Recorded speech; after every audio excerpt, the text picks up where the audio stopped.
So, Joshua, tell me about this project of yours. It sounds incredible. I am so excited for the public to see it. So the project is it's a detective story that's kind of it's very sci-fi-esque with like these like multiple like linear realities going on. It was very much influenced by like Primer. I don't know if you've watched Primer. Yes, Shakespeare. yes. Yeah. So we love those kinds of like indie films that are kind of like brain scratchers, like Ghost Story, Primer.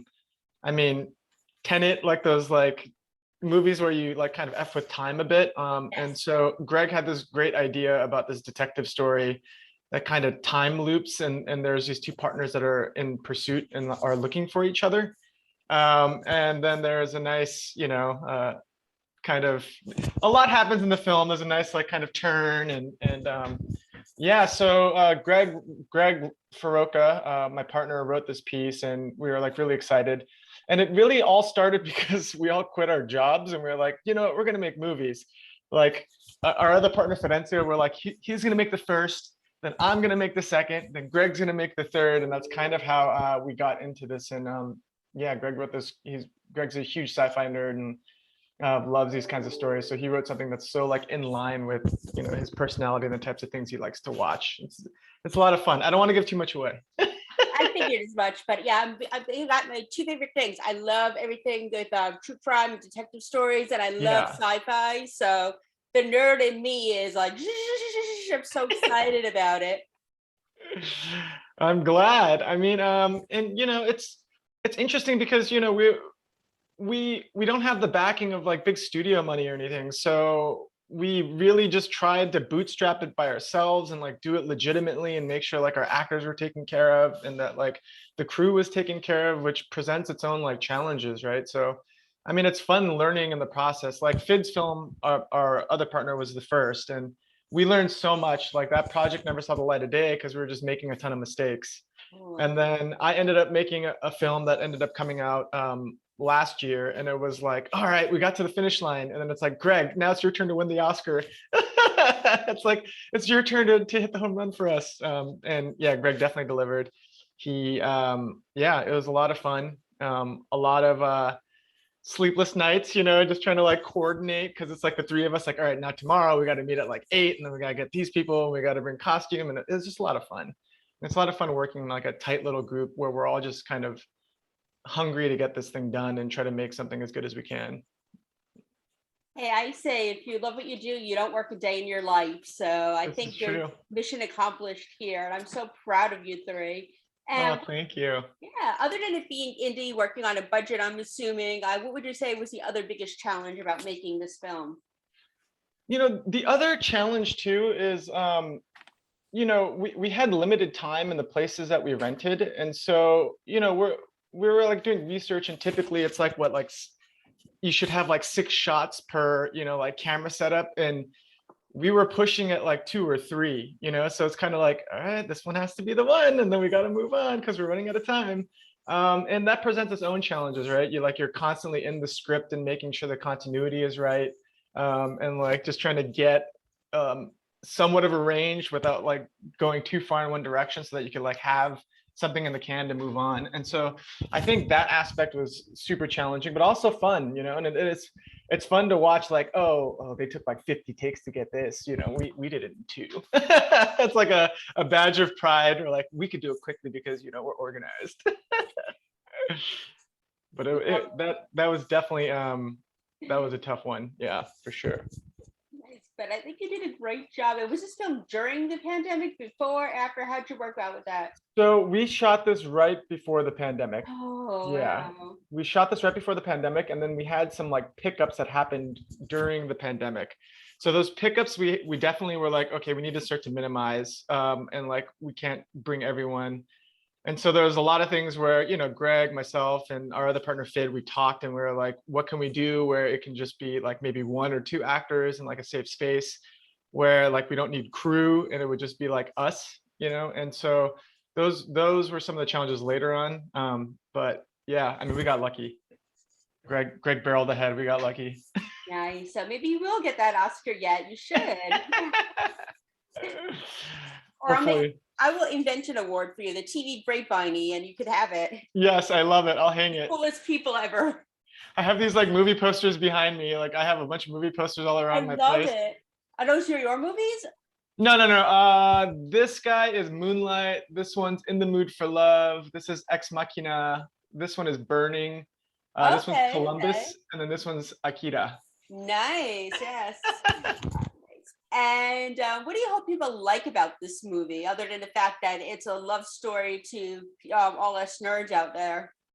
Oh man, what do I hope people will love about the story? I just think I hope people will watch it and like really enjoy and love like the complexity we're trying to put in there, and really just I don't know, like love the bait and switch, type aspect we're trying to do and feel rewarded by that. Because I know a lot of films you'll kind of call it like 10 minutes in and then you're like, Right, yep, right. knew it, and I'm hoping we really land that part where people are like, oh, okay, nice, okay, I like it. And I think that's like the big thing that like Greg and myself and Fid we love about like trying to write crafty stories where it's just you feel rewarded when you get to the end of the journey because it wasn't what you were expecting, and I hope we accomplish that well for our audience members. Nice. And are you working on anything else now? What's coming up after this is released? So we're working on another sci-fi piece that we were filming right smack in the middle of the pandemic. Oh, wow. And we tried to really minimize that one. And really it's it's a story of like say like the Amazons of the world, like AWS. The world has been like completely polluted and like all the rich people are moving to Mars. And so my character works at essentially like an AWS facility. And what my character does is he scrubs memories for people who are traveling to Mars to like relive certain memories while they're traveling that like duration of like a decade. And then the interesting thing is my character runs into a person who's also going to Mars who happens to have had a very spotty past that he wants to relive. And we actually pulled the transcripts of the Golden Gate Killer. And I'm literally kind of scrubbing those memories for this person, which spirals my character into this like emotional dilemma. And then we have like a kind of like a PETA organization come in and kind of infiltrate my character and tell my character like you really need to investigate how these memories are being preserved. And then this whole thing starts to unravel.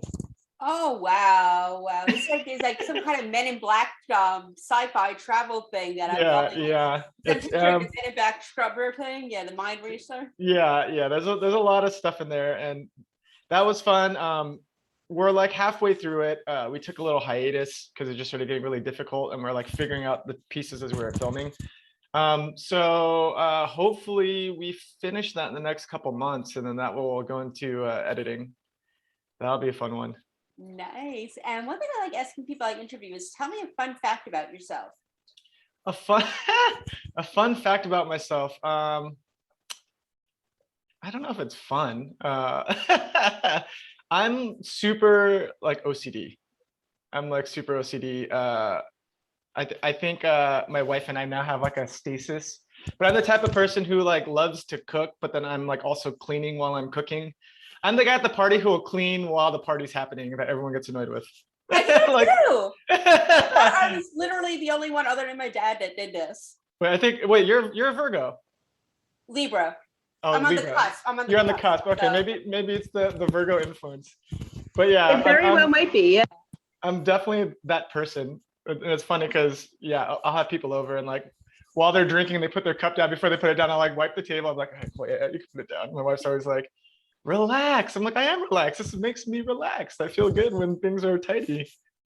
Yeah, it's like whatever. Last time I went to Thanksgiving at my dad's, he was like, cooking and washing dishes at the same time. It was like back and forth. And I absolutely. Like as I cook something, I have to wash it. Otherwise, if it's a big old mess, I can't deal. Exactly. But I'm disorganized as all heck, so go figure. But also, like, I always tell people, I'm like, I like to clean the cheese while it's still nice and soft, off the plate. Otherwise, it turns into cement, and then Exactly.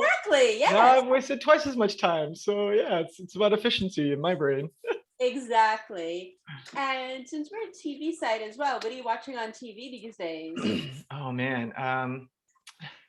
So I just started up White Lotus Nice. because I was told by a handful of people I gotta watch White Lotus, which I like. I'm really enjoying right now, but also I'm like, oh man, I never want to go to a resort again. Which I've only gone to one for a wedding. This was a while back, but I'm like, never, never, only Airbnbs and like staying inside, like the community. But I do love Ted Lasso. I think Ted Lasso, that show is just such a feel-good story, and you like love every character. Um, man, I watch so much TV. I'm probably watching everything. I'm really excited for Morning Show. I thought season Yes. one was fantastic. Uh, what else is there? Uh, Michaela Cohen's show was amazing. What's it called? What's her name, right? Michaela Cohen on HBO. Oh yeah, it's on the tip of my tongue. I'm picturing it. I'm picturing Michaela, but I can't. The name won't come. Oh man. Well, that show was great. Yes. What else is there?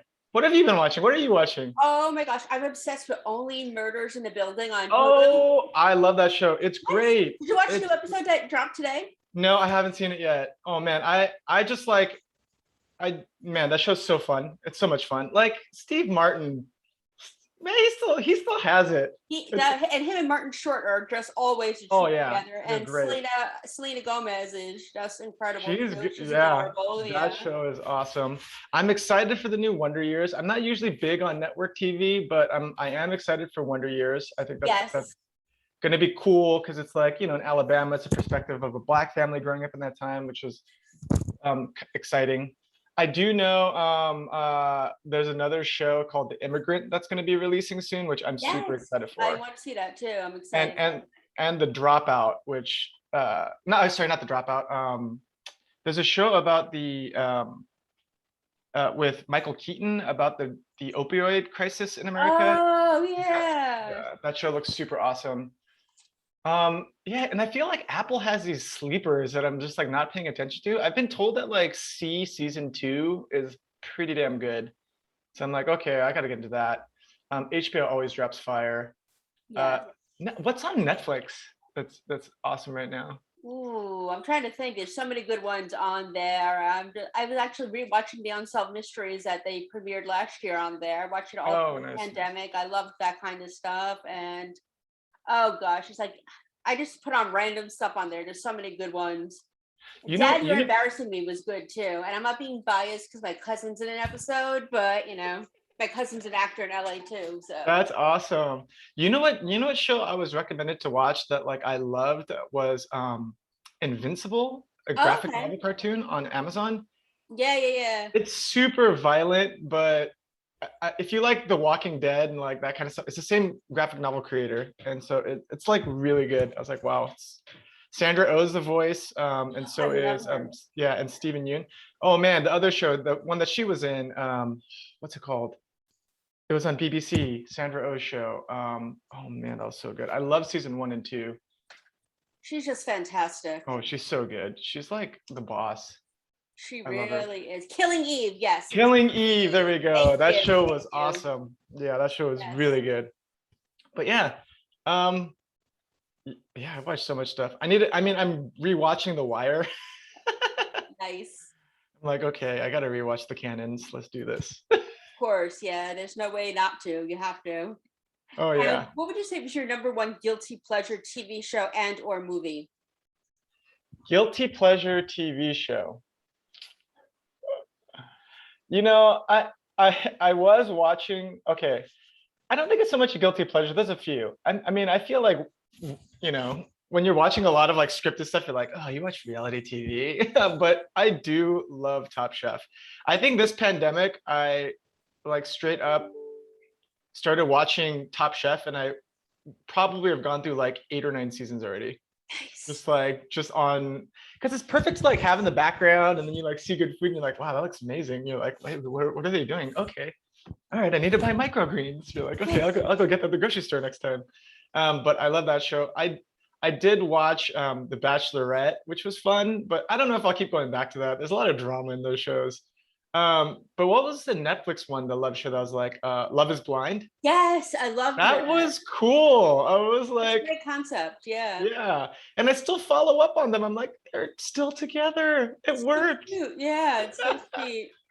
That's a guilty pleasure. I guess I'm a Nice. sucker for like a good love story. Yeah. I'm all into the Bravo shows, like the Housewives and all Oh that. yeah. Oh And I got yeah. my mom into it, so we're both like watching together and oh my gosh, we're following all the drama. I hear so much about what's it called? 60-Day Fiance. Oh, Isn't 90 it? Day Fiance. 90-Day Yeah. Fiance. Oh man, that shit. I've watched clips. I'm like, oh man. Sometimes I mean like it's fun, but it's just like watching train wrecks. You're like, oh Yeah, my you God. can't, you're just watching like this because it's like so bad, but you still have to know what happens. You're like, oh no, he's a gold digger. Like, get rid of him. Exactly. And where can we find you on social media so we can continue to follow your incredible career? I'm it's funny, I gotta like look up my IG. What is my IG? Oh, my IG name is just my first and last name, Joshua Kwok. All right, we will send you a follow. Joshua, it was such a pleasure to speak with you, and I cannot wait to talk to you again in the future. Yeah, this was so much fun. Likewise, Tammy, thank you thank so you. much. Of course, anytime, you're always welcome. Wonderful. I'm excited. I'm Yeah, excited. we'll talk soon. Thank you. Absolutely. Okay. Thanks, bye. Bye.